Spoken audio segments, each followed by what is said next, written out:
তো যে শ্রীরাম রাধে রাধে, ভারত মাতা কি জয়। বড় ভাই আশা করছি সমস্ত পাবলিক ভালো আছে, ভালো না থাকলে জবরদস্ত ভালো থাকার চেষ্টা করবে। যদি এই চ্যানেল নতুন থাকো তাহলে বড় ভাই গড় করবে, ভিডিওটা দেখবে, যদি মনোরঞ্জন লাগে তাহলে সবকিছু করবে। তো পরিষ্কার গল্প। তো কাকা তুমি ইন্ট্রো লাগাও সেই লেভেলের ভিডিও। নমস্কার, welcome to my YouTube channel, Vivek Status Editing. Please one like and one comment. Please support and share your friends. Review. ए सुनता है हम तुमसे मारात्मक प्यार करता है।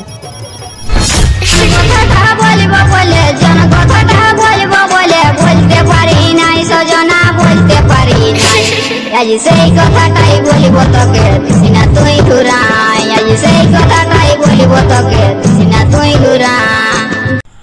হ্যালো গাইস, আজকে যে প্রিভিউ স্ট্যাটাস ভিডিওটা দেখলেন, এরকম নিজের ফটো দিয়ে কিভাবে স্ট্যাটাস ভিডিও এডিটিং করবেন সেটা শেখার জন্য ভিডিওটা পুরো শেষ পর্যন্ত দেখবেন, না স্কিপ করে। এরপর অ্যালার্ট মিশনটা ওপেন করে নেবেন।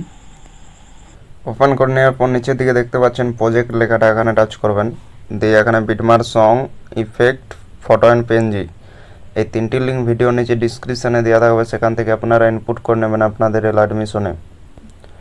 এরপর প্রথমে আসবেন ফটো অ্যান্ড পেনজিতে। আসার পর এখানে টাচ করবেন, দিয়ে এখানে সিলেক্ট অল লেয়ার্স লেখাতে টাচ করে সিলেক্ট অল লেয়ার্স করে নেবেন।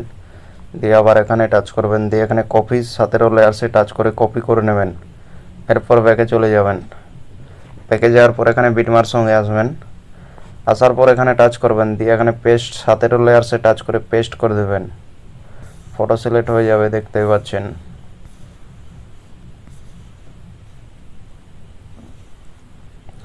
এরপর ইফেক্ট আনবো, ইফেক্ট আনার জন্য ব্যাকে চলে যাবেন। ব্যাকে যাওয়ার পর এখানে ইফেক্টে আসবেন।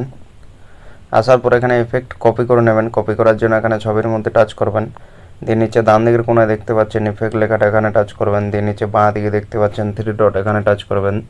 দিয়ে এখানে কপি ইফেক্ট লেখাতে টাচ করে কপি করে নেবেন। এরপর ব্যাকে চলে যাবেন। ব্যাকে যাওয়ার পর এখানে বিটমার সঙ্গে আসবেন। আসার পরে এখানে ছবির কাছে আসবেন। এখানে নিচের দিকে আসবেন, দিয়ে এখানে ছবির মধ্যে টাচ করবেন। দিয়ে এখানে নিচে ডান দিকের কোণায় দেখতে পাচ্ছেন ইফেক্ট লেখাটা, এখানে টাচ করবেন। দিয়ে নিচে বাঁ দিকে দেখতে পাচ্ছেন 3 ডট, এখানে টাচ করবেন। দিয়ে এখানে পেস্ট ইফেক্ট লেখাতে টাচ করে পেস্ট করে দেবেন। ভিডিও একদম কমপ্লিট হয়ে যাবে। এরপর ভিডিও কমপ্লিট হয়ে গেলে ভিডিওটা সেভ করে নেবেন। সেভ করার জন্য উপরে দেখতে পাচ্ছেন ডান দিকের কোণায় তীর চিহ্নটা, এখানে টাচ করবেন। দিয়ে নিচে এক্সপোর্ট লেখাতে টাচ করে ভিডিওটা সেভ করে নেবেন।